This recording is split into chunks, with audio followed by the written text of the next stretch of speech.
This is the reflective e-journal for EDAD 762B. I'm going to go through the 3 questions asked and provide the answers to the best of my ability. Before each answer, I'll also read the question, just so we're oriented to what I'm talking about. So the first question is, what steps are you taking to promote trust and shared responsibility in your school and district? So I have a few different strategies that I use to promote trust and shared responsibility. And remember, I'm still pretty new to this, but at the lowest level, I work to maintain an open dialogue with all staff through an open door policy, individual visits to classrooms, outside of teaching time so that I can talk with teachers, and I attempt to be extremely responsive to emails. So through this open dialogue, I often receive ideas, strategies, and information that promote trust and shared responsibility. Another way I promote trust and shared responsibility is to encourage a feedback and information structure, starting with the site's leadership team.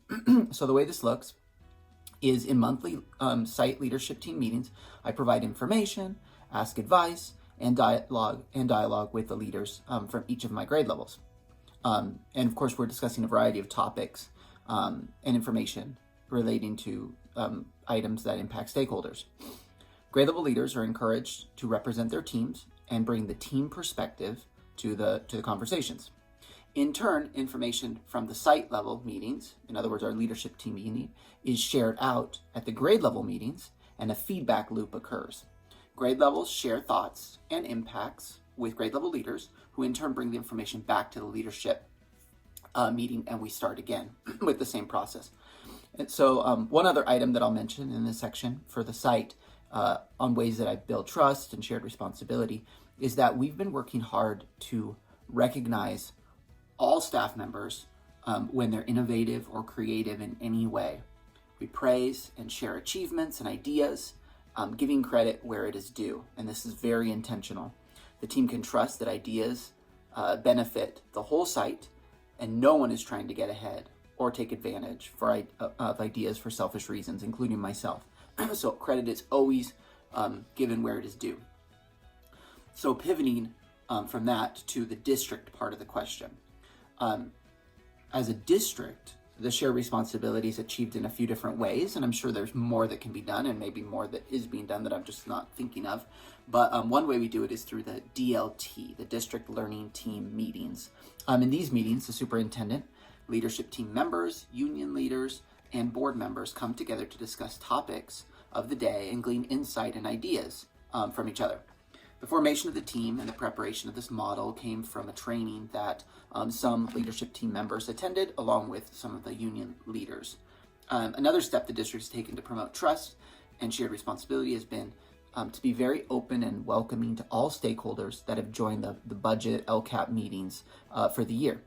In other words, one way they did it was they staff members that wanted to join the LCAP meetings that started a little bit before school ended, they were accommodated so that they could leave on time to be in attendance for the LCAP meetings.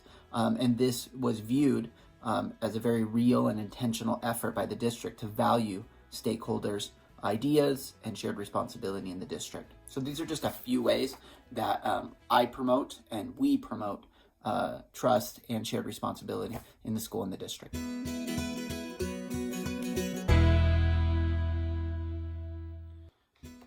Question number 2 from this reflective e-journal is, how do you facilitate and support the management of diversity within teams? So managing diversity within each team can be a complicated issue at times. I have a few different strategies that I employ to support this area. To accomplish this, I focus on a few different areas: communication, meeting outlines and structure, and hiring. So on communication, I work to maintain constant communication with team members. So while in communication with the team members, I strive to be confidential and collaborative. I often will help members brainstorm ways to overcome issues and problems within the team and with other colleagues. Also, confidentially, I try to find ways to incorporate a school counselor or other colleagues or other trusted team members to support these teams. This is very helpful when diverse views within the group can cause strife and issues. And these trusted individuals might be able to come in already have a connection or a friendship with team members and be able to provide them some support and ideas. And I often focus on team members recognizing an error and owning it in the spirit of collaboration. I support every step in the reconciliation process, and sometimes this just requires me helping staff members and colleagues recognize that everybody does have the best intentions in mind, but that sometimes they don't handle things well, and that it might be for a variety of reasons. So I really just try to help them solve problems for themselves. Another way I facilitate the management of diverse teams is by providing a structure in all meetings in which staff members participate. And this helps people know what the expectation is and understand what their part is in that. Meetings have clear norms and procedures for asking questions and receiving responses.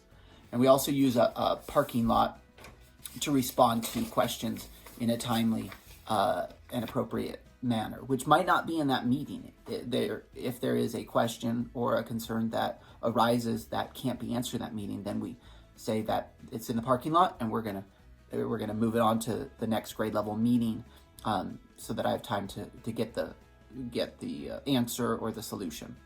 We also consider important topics that staff have on their minds in the grade level meetings.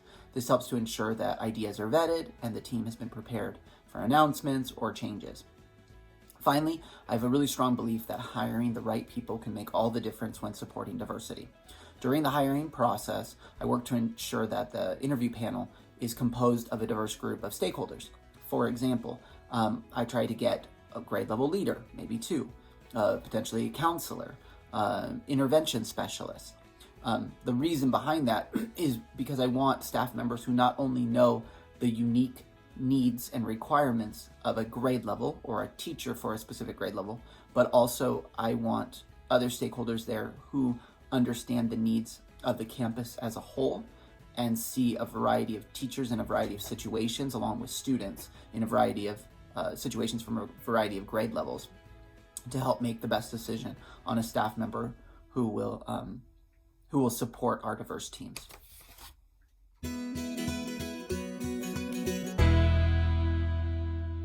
The last question from this reflective e-journal is the following. How has educational research supported your school's or district's professional learning culture? So educational research supports professional learning at my site in the district in a few different ways. One area of strength that the district showcases is the area of collaboration with the El Dorado County Office of Education. Many of the trainings that the district employs come from research and through the vetting of the county office. For example, training related to Universal Design for Learning, UDL, and Love and Logic have both come to the district in this way. The district has also focused on obtaining professional development through the effective research-based strategy of GLAD.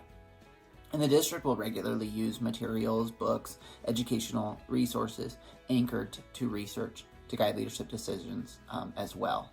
So these are just a few different things that the district uses to get educational research into the PD, the professional development and learning.